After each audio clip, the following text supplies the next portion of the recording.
Present situation ಬಗ್ಗೆ ಏನಾದ್ರು ಮಾತಾಡಿ. ಸೋಷಿಯಲ್ ಮೀಡಿಯಾ ಸಂಬಂಧಪಟ್ಟಾಗೆ ದೊಡ್ಡ ಮಟ್ಟದ ಚರ್ಚೆಗಳಾಗ್ತಿದ್ದಾವೆ.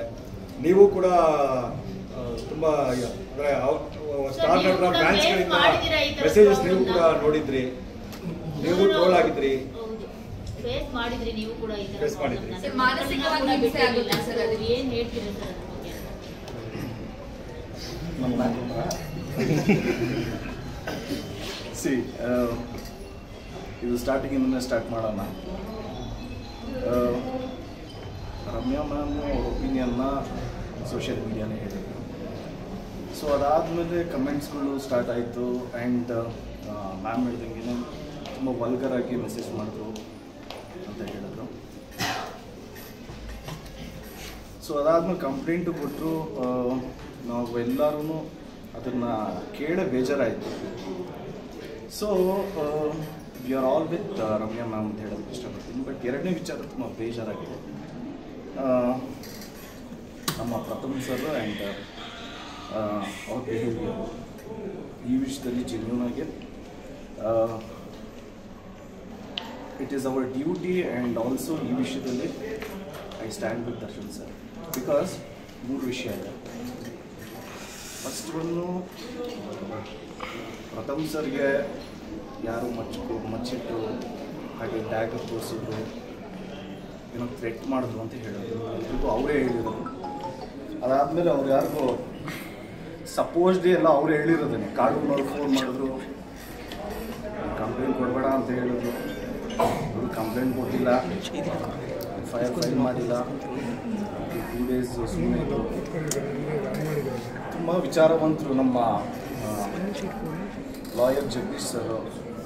ಪಾಪ ಅವ್ರು ಹೇಳಿದ್ರು ಕಂಪ್ಲೇಂಟ್ ಕೊಟ್ಟಿಡಿ ಅಂತ. ಅದಾದಮೇಲೆ ಮಾತು ಕೇಳಿಲ್ಲ ಅಂತ ಇನ್ಫ್ಯಾಕ್ಟ್ ಪ್ರವೋಕ್ ಮಾಡಿದ್ರು, ಸೂಚನೆ ಮಾಡಿದ್ರು ಅಂತ. ಐ ಥಿಂಕ್ ಹಿ ನ್ಯೂ ಫ್ಯೂಚರಲ್ಲಿ ಏನಾಗುತ್ತೆ ಅಂತ. ಅವ್ರ ಮಾತು ಅವ್ರು ಕೇಳಬೇಕಿತ್ತು ಅಂತ ಅನ್ನಿಸ್ತು ನಮಗೆಲ್ಲ. ಸೊ ಅದಾದಮೇಲೆ ತುಂಬ ಅಬ್ಯೂಸಿವ್ ಆಗಿ, ತುಂಬ ರೆಸ್ಪೆಕ್ಟ್ ಇಲ್ಲದೆ, ಅದೇನೋ ಚಿಟ್ಕೆಲ್ಲ ಹೊಡ್ಕೊಂಡು ಬಿಕ್ಕು ಅದು ಇದು, ಇಟ್ ವಾಸ್ ನಾಟ್ ನೆಸೆಸರಿ ಅಂತ ಅನಿಸುತ್ತೆ. ಸಿ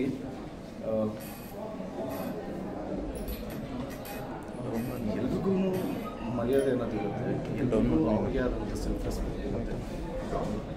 ಯಾರೋ ಒಬ್ಬರು ಡೌನ್ ಆಗಿದ್ದಾರೆ ಅಂದ ತಕ್ಷಣ ಆಳುಗುಲ್ ಕಲ್ಲು ಅಂತ ಹೇಳ್ದು ಹೊಡಿಬಾರ್ದು.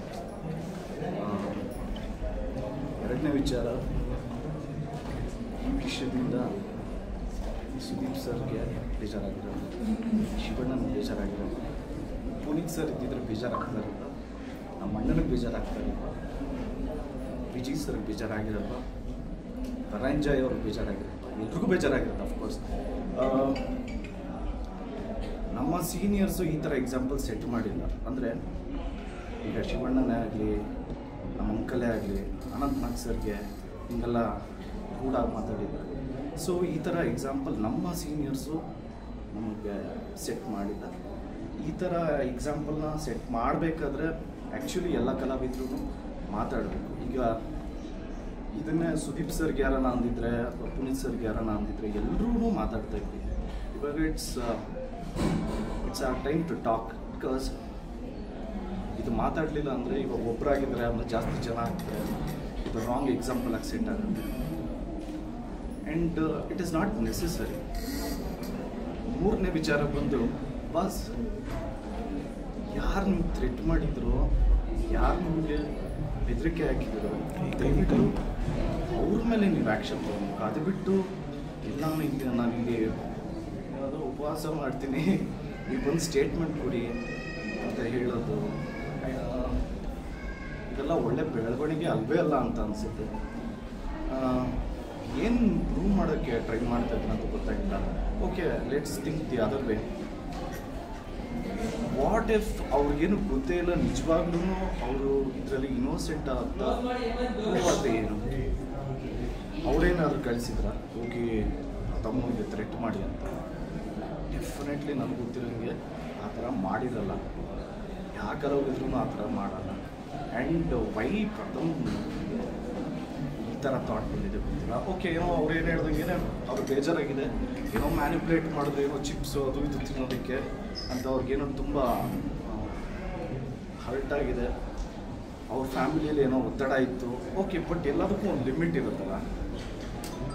ಇದನ್ನೆಲ್ಲ ನನಗೆ ಹೇಳ್ತಿರೋದು ಯಾರನ್ನೂ ಮೆಚ್ಚಿಸೋದಕ್ಕಲ್ಲ, ಯಾರನ್ನೂ ಮೆಚ್ಚಿಸೋ ಅವಶ್ಯಕತೆ ನನಗಿಲ್ಲ, ಆ್ಯಂಡ್ ಯಾರ ಟೆನ್ಷನ್ ಸೀಕ್ ಮಾಡೋ ನೆಸೆಸರಿನೂ ಇಲ್ಲ. ಆ್ಯಂಡ್ ಇದರಿಂದ ನನಗೂ ಏನಾಗಬೇಕಾಗಿಲ್ಲ, ಬಟ್ ಜೆನ್ಯೂನಿಟಿ ಅನ್ನೋದು ಒಂದಿದೆ, ಫ್ಯಾಕ್ಟ್ ಅನ್ನೋದು ಒಂದಿರುತ್ತೆ. ಆ್ಯಂಡ್ ಆಲ್ಸೋ ಈಗ ಮಾತಾಡಬೇಕು ಅಂತ ಅನ್ನಿಸ್ತು. ಇನ್ಫ್ಯಾಕ್ಟ್ ನೀವು ಕೊಡಲ್ಲ ಕೇಳ್ತಿರೋದಕ್ಕೇ ಮಾತಾಡ್ತಿರೋದು. ಇಲ್ಲಾಂದರೆ ಇಲ್ಲ, I don't know how to react. But ಏನೇನು ಆಗಿದೆಯೋ ಇದೆಲ್ಲ ತಪ್ಪು. ಪ್ರಥಮ್ ಸರ್ಗೆ ರಿಕ್ವೆಸ್ಟ್ ಮಾಡ್ಕೊಬೋದು ಅಷ್ಟೇ. ನಾವು ಒಂದು ಸ್ವಲ್ಪ ದೊಡ್ಡ ಬ್ರೇಕ್ ತೊಗೊಳ್ಳಿ ನೀವು. ಅಂದರೆ ಬ್ರೇಕ್ ಅಂದರೆ ಒಂದು ಸ್ವಲ್ಪ ಮೈಂಡ್ ಕಾಮ್ ಮಾಡ್ಕೊಳ್ಳಿ. ನೀವು ನಡ್ಕೊಂಡಿರೋ ರೀತಿ, ಚೀಟಿಕೆ ಎಲ್ಲ ಹೊಡೆದಿದ್ದು, ತುಂಬ ಕೆಟ್ಟ ಮಾತಾಡಿದ್ದು, ಅವ್ರಿಗೂ ಫ್ಯಾಮಿಲಿ ಇರುತ್ತೆ. ಎಸ್ಪೆಷಲಿ ಅವ್ರ ಮಗನೂ ಟೀನೇಜರು. ಪ್ರತಿ ಫ್ಯಾಮಿಲಿಯಲ್ಲೂ ತಂದೆನೇ ಸ್ಟಾರು ಅದು ಇದೆಲ್ಲ ಬಿಟ್ಬಿಡೋಣ, ಎಲ್ಲ ಮಕ್ಳಿಗೂ ಅವ್ರ ತಂದೆನೇ ಫಸ್ಟ್ ಹೀರೋ. ಸೊ ಆ ಹೀರೋ ಬಯಸ್ಕೊತಾ ಇದ್ದಾರೆ ಅಂತ ಟಿ ವಿಯಲ್ಲಿ ಅವ್ರ ಮಗ ನೋಡಿದಾಗ ನಿಜವಾಗ್ಲೂ ಯಾರಿಗೇ ಆಗಲಿ ಎಲ್ಲ ಫ್ಯಾಮಿಲಿಗೂ ಹರ್ಟ್ ಆಗುತ್ತೆ. I don't think he should have done this. Everything is blown out of proportion ಅಂತ ಅನಿಸುತ್ತೆ. ಏನೇನಾಯಿತು ನಿಜವಾಗ್ಲೂ ಇದೆಲ್ಲ ಆಗಬಾರ್ದಾಗಿತ್ತು. ಆ್ಯಂಡ್ ಐ ಆಮ್ ಸರ್ಪ್ರೈಸ್ಡ್ ಯಾರೂ ಇದ್ರ ಬಗ್ಗೆ ಮಾತಾಡ್ತಾ ಇಲ್ಲ ಅನ್ನೋದು ನಿಜವಾಗ್ಲೂ it is a surprise. And ಆಗಲೇ ಹೇಳ್ದಂಗೆ ಸತ್ಯವಾಗ್ಲೂ ನನಗೆ ಇದರಿಂದ ಯಾರ ಮೆಚ್ಚುಗೆನೂ ಬೇಕಾಗಿಲ್ಲ. And I am being my self, I am real, and genuine ಆಗಿ ಹೇಳ್ತಾ ಇದ್ದೀನಿ. What is done is wrong. ಸ್ವಲ್ಪ ಒಂದು ನೀವೇನು ಸಿನಿಮಾ ಇಂಡಸ್ಟ್ರಿ ಬಿಟ್ಬಿಡ್ತೀನಿ, ನಾಟ್ ನೆಸೆಸರಿ. ಸಿನಿಮಾ ಇಂಡಸ್ಟ್ರಿ ಬಿಟ್ಬಿಡಿ ಅಂತ ಯಾರೂ ಹೇಳಿಲ್ಲ. ನೀವೇನೋ ಕಾಕ್ಟೇಲ್ ಏನೋ ಮೂವಿ ಮಾಡ್ತಾ ಇದ್ದೀರಲ್ಲ, ಅದಕ್ಕೂ ಒಳ್ಳೆಯದಾಗಲಿ, all the very best. But ನೀವೇನು ಕನ್ಕ್ಲೂಷನ್ಗೆ ಬಂದಿದ್ದೀರೋ ತನಿಖೆ ಆಗಲಿ. ಇನ್ಸ್ಪೆಕ್ಟರ್ ಬೈಯೋದು, ಓದಿ ವಿದ್ಯಾವಂತರು ಸ್ಥಾನದಲ್ಲಿದ್ದಾರೆ ಅಂದಾಗ ಕಿಟಕಿಯಿಂದ ಬೈಯೋದು ಅದೆಲ್ಲ ನಾನು ನೋಡಿದೆ. Not at all necessary. And thank you so much sir. ಈಗ ಇದಕ್ಕಿಂತ ಜಾಸ್ತಿ ಇದಕ್ಕೆ ಫ್ಯಾನ್ಸು ಅಥವಾ ಬೇರೆ ಯಾರೋ ಕಮೆಂಟ್ ಮಾಡ್ತಿದ್ದಾರೋ ಅಥವಾ ಟ್ರೋಲ್ ಮಾಡ್ತಿದ್ದಾರೋ ಅನ್ನೋದಾದರೆ, ದರ್ಶನ್ ಆಗಿ ಇಲ್ಲ ನೀವೊಬ್ಬರು ಆ್ಯಕ್ಟರ್ ಆಗಿ ಸ್ಟಾರ್ ಹೀರೋ ಆಗಿ ಯಾರು ಮಾಡಬೇಡ್ರಪ್ಪ, ಹಿಂಗೆ ನನ್ನ ಫ್ಯಾನ್ಸ್ ಆಗಿರ್ಬೋದು, ಬೇರೆ ಯಾರು ಆಗಿರ್ಬೋದು, ಈ ಥರದ್ದು ಮಾಡೋಂಗಿಲ್ಲ, ಹೆಣ್ಮಕ್ಳ ಬಗ್ಗೆ ಮಾತಾಡೋಂಗಿಲ್ಲ ಅಂತ ಹೇಳ್ಬೋದಾಗಿತ್ತಾ ದರ್ಶನ್ ಅವರಾಗಲಿ ಯಾರೇ ಆಗಲಿ? ಅದು ಮಾಡಲಿಲ್ವಾ ಅಂತ. ನಾನು ಇಲ್ಲಿ ಯಾರು ಮುಗಿಸೋಲ್ಲ, ನಾನು ಯಾರು ಅಂದರೆ ನಾನು ಯಾರ ಬದಲು ಮಾತಾಡೋಕ್ಕೂ ಬಂದಿಲ್ಲ. ಅವ್ರವ್ರ ವಿಷಯ ಅವ್ರವರೇ ಮಾತಾಡೋದು. ಬಟ್ ಟೊಟ್ಯಾಲಿಟಿ ಅಂತ ಬಂದಾಗ ಎಲ್ಲ ಆ್ಯಕ್ಟ್ರಸ್ ಜವಾಬ್ದಾರಿ ಅದು. ಡೆಫಿನೆಟ್ಲಿ ಪೊಲೀಸರು ಇದ್ದಿದ್ರೆ ಬೇಜಾರಾಗ್ತಾರಿಲ್ವಾ ಆಗಲಿಕ್ಕೆ? ಬೇಜಾರಾಗಕ್ಕೆ ಇವಾಗ ಏನೂ ಅನಿಸೇ ಇರಲ್ಲ. ಡೆಫಿನೆಟ್ಲಿ ಎಲ್ರಿಗೂ ಅದು ಹಿಂಗಿದ್ದಾರೆ ನಮ್ಮ ನೆಕ್ಸ್ಟ್ ಜೂನಿಯರ್ಸು ಅಂತ ಅನಿಸುತ್ತೆ. ಸೊ ಫಸ್ಟು ಬೇಸಿಕ್ ಅನ್ನೋದೊಂದಿದೆ, ಅದನ್ನು ಕರೆಕ್ಟ್ ಮಾಡ್ತೀನಿ. ಇದರಲ್ಲಿ ಪ್ರಥಮದ್ದು ಅವ್ರದ್ದು ಏನೋ ಫ್ರಸ್ಟ್ರೇಷನ್ ಇತ್ತು, ಓಕೆ, ಬಟ್ ಇನ್ನು ಮುಂದಕ್ಕೆ ಈ ಥರ ಏನೂ ಆಗಬಾರ್ದು ಅಂತ ನನ್ನ ಒಪಿನಿಯನ್ ಅಷ್ಟೇ. ಓಕೆ ಅಲ್ಲ? Thank you so much. Jaya Anjaneya.